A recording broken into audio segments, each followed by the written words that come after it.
2026 பட்ஜெட்டை முன்னிட்டு பல்வேறு தரப்பினர் தங்களது கோரிக்கைகளை முன்வைத்து வருகின்றனர்.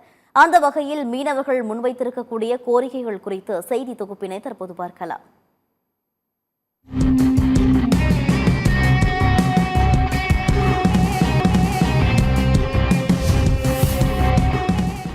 மிக நீண்ட கடற்கரையை கொண்ட மாவட்டம் ராமநாதபுரம் மாவட்டம்.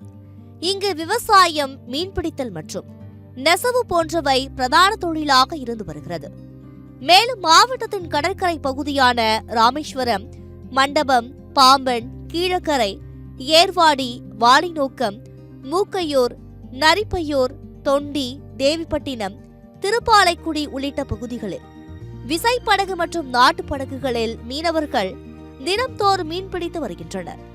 இந்நிலையில் 1500க்கும் மேற்பட்டவர்கள் விசைப்படகுகளிலும், 4000த்திற்கும் மேற்பட்டவர்கள் நாட்டு படகுகளிலும், 30,000த்திற்கும் மேற்பட்ட மீனவர்கள் நேரடியாகவும், 50க்கும் மேற்பட்ட மீனவர்கள் மறைமுகமாகவும் இந்த மீன்பிடி தொழிலில் ஈடுபட்டு வருகின்றனர்.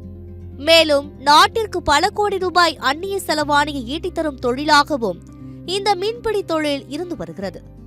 இந்த நிலையில் இலங்கை கடற்படையின் தொடர் கைது நடவடிக்கை மற்றும் படகுகளை அரசுடைமையாக்குவதால் ராமநாதபுரம் மாவட்ட மீனவர்களின் வாழ்வாதாரம் பாதிக்கப்பட்டுள்ளது. இதனால் ராமநாதபுரம் மாவட்ட மீனவர்களின் வாழ்வாதாரத்தை கருத்தில் கொண்டு தமிழக அரசும் மத்திய அரசும் பல்வேறு நலத்திட்டங்களை அறிவித்துள்ளது. இந்த நிலையில் மத்திய அரசின் 2026ஆம் ஆண்டுக்கான பட்ஜெட் கூட்டத்தொடர் பிப்ரவரி 1ஆம் தேதி நிதியமைச்சர் நிர்மலா சீதாராமனால் தாக்கல் செய்யப்பட உள்ளது. இந்த நிலையில்தான் மீனவர்கள் பல்வேறு கோரிக்கைகளை முன்வைத்துள்ளனர். அந்த வகையில் சின்னத்தம்பி விடுத்துள்ள கோரிக்கையை பார்க்கலாம். கடந்த 10 ஆண்டுகள்ல 10,056 கோடி ரூபாய் தமிழக அரசுக்கு கொடுத்ததாக மத்திய அரசு சொல்றாங்க. இதை நான் வரவேற்கிறோம். அதே சமயத்துல இந்த நிதி போதுமானதாக இல்லை. கிட்டத்தட்ட பாத்தீங்கன்னா தமிழகத்துல இன்ஃப்ராஸ்ட்ரக்சர் உள்கட்டமைப்பு உள்ள துறைமுகங்கள் முழுமையாக 1-2 துறைமுகங்கள் தான் இருக்கு. இதனால இந்தியாவோட நிதி வருவாயில கிட்டத்தட்ட 1 லட்சம் கோடி ரூபாய் அந்நிய செலவை ஈட்டி கொடுக்கிறது மீன்பிடி தொழில். இதுல 25% தமிழகம் தான் ஈட்டி கொடுக்குது. அப்படி ஈட்டி கொடுக்கக்கூடிய தமிழகத்திற்கு இன்ஃப்ராஸ்ட்ரக்சர் உருவாக்குறதுக்கான கட்டுமானங்களுக்கான தொகைகளை ஒரு மத்திய அரசு ஒதுக்கணும் சொல்லி கேட்டுக்கிறோம். இந்த பட்ஜெட் கூட்டத்தொடரில் ஏற்கனவே மத்திய பாஜக அரசு அளித்த வாக்குறுதிகளை உடனடியாக நிறைவேற்ற வேண்டும். தமிழக அரசு மீனவர்களுக்கு வழங்கக்கூடிய டீசல் மானியத்தை போன்று மத்திய அரசும் டீசலுக்கு அனைத்து வரிகளையும் ரத்து செய்து மானியத்தில் டீசல் வழங்கிட வேண்டும். ராமேஸ்வரம் பகுதியில் ஆழ்கடல் மீன்பிடிப்பதற்கான படகுகளுக்கு தமிழக அரசுடன் இணைந்து 90% மானியம் வழங்கிட வேண்டும். அதேபோல் இயற்கை பேரிடர் காலங்களில் பாதிக்கப்படும் மீனவர்களுக்கு தமிழக அரசு வழங்குவதை போன்று மத்திய அரசும் நிதி நிவாரணம் வழங்க வேண்டும். கடல் ஆம்புலன்ஸ் திட்டத்தை அமல்படுத்திட வேண்டும். இயற்கை பேரிடர் காலங்கள் மற்றும் மீன்பிடிக்க கடலுக்கு செல்லும் போது தவறி கடலில் விழுந்த மாயமான மீனவர்களை விரைந்து தேடும் வகையில் ராமேஸ்வரம் கடற்கரை பகுதியில் அமைத்திடவும், அவ்வாறு இறக்கும் மீனவர்களுக்கான நிவாரண தொகை 20 லட்சம் வழங்கிட வேண்டும் என்றும் கோரிக்கை விடுக்கப்பட்டுள்ளது. இலங்கை கடற்படையால படகுகளை இழந்த மீனவர்களுக்கு மாநில அரசாங்கம் ஒரு படகுக்கு தலா 8 லட்சம் வீதம் வழங்குறாங்க.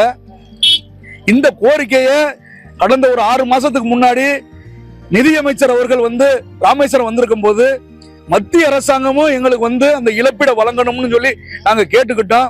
நிதியமைச்சர் நிர்மலா சீதாராமன் அவர்கள் சொல்லிட்டு போனாங்க. அந்த சொன்னதை இந்த பட்ஜெட்ல மாநில அரசு வழங்குவதை போல மத்திய அரசு 2 மடங்காக இலங்கை கடற்படையால் பறிமுதல் செய்யப்பட்ட படகுகளுக்கு வழங்கின. நாங்க பிடிக்கக்கூடிய மீன்களை பதப்படுத்துறதுக்கு ஸ்டோரேஜ் வசதிகள் இல்லாம இருக்கு. ராமநாதபுரம் மாவட்டத்தில் கடலோர மாவட்டங்கள்ல அதை மத்திய அரசாங்கம் எங்க மீனவர்களோட ஆய்வு செய்து எந்தெந்த இடத்துல என்னென்ன வேணும் அப்படின்னு சொல்றதை கேட்டு மீனவருடைய வாழ்வாதாரத்தை சரி செய்யணும். இந்த பட்ஜெட்டு 2026 புதிய ஆண்டுடைய பட்ஜெட்டு மீனவருடைய வளர்ச்சியின் மகிழ்ச்சியின் அந்த பட்ஜெட்டாக இருக்கணும் சொல்றது ஒட்டுமொத்த தமிழக மீனவருடைய எதிர்பார்ப்பா இருக்கு. மீனவர்களின் வாழ்வாதாரத்திற்கான கட்டமைப்புகளை மேம்படுத்திடவும், மீனவ பெண்களுக்கான நலத்திட்டங்களை உயர்த்தி வழங்கிட வேண்டும் உள்ளிட்ட பல்வேறு கோரிக்கைகளுடன் இந்த பட்ஜெட்டை எதிர்நோக்கி ராமநாதபுரம் மாவட்ட மீனவர்கள் காத்திருக்கிறார்கள். இந்த மத்திய பட்ஜெட் ஆரம்பிக்கும் போது மீனவர்களுடைய வாழ்வாதாரம் காக்கப்படணும் நாங்க கேட்கிறோம். என்னன்னா எங்களுக்கு மாநில அரசால வழங்கப்படுறது இந்த மீனவர்களுக்கான நலத்திட்டங்களை இன்னும் அதிகப்படுத்தணும். இந்த மீனவர்களுக்கு இந்த இலங்கையில பிடிவட்ட படகுகளுக்கு நிவாரணம் 10 லட்ச ரூபா வழங்கணும். அப்படி இந்த ஒவ்வொரு திட்டங்களுமே மீனவர்களுக்கு ரொம்ப சிறப்பானதா அமையணும். மீனவ பெண்களுக்கு இந்த நலவாரியங்கள்ல கூடுதலான ஒரு நிதியை ஒதுக்கி இந்த மீனவ பெண்களின் வாழ்வாதாரத்தை காக்கணும். இந்த மத்திய பட்ஜெட்ல எங்க மீனவர்களுக்குன்னு தனியா ஒரு அமைச்சகத்தை ஒதுக்கி எங்களுக்கு மீனவர்களுக்கு ஒரு இமாலய ஒரு சாதனை படைக்கிற மாதிரி இந்த அரசு எங்களுக்கு நிவாரணங்கள் வழங்கணும்னு கேட்டுக்கொள்கிறேன். மீனவர்களின் இந்த அடுக்கடுக்கான கோரிக்கைகள் பட்ஜெட்டில் நிறைவேற்றப்படுமா என்பது $1 மில்லியன் கேள்வி. சத்தியம் செய்திகளுக்காக ராமநாதபுரம் செய்தியாளர் மகேஸ்வரனுடன் சத்தியம் செய்திக்குழு.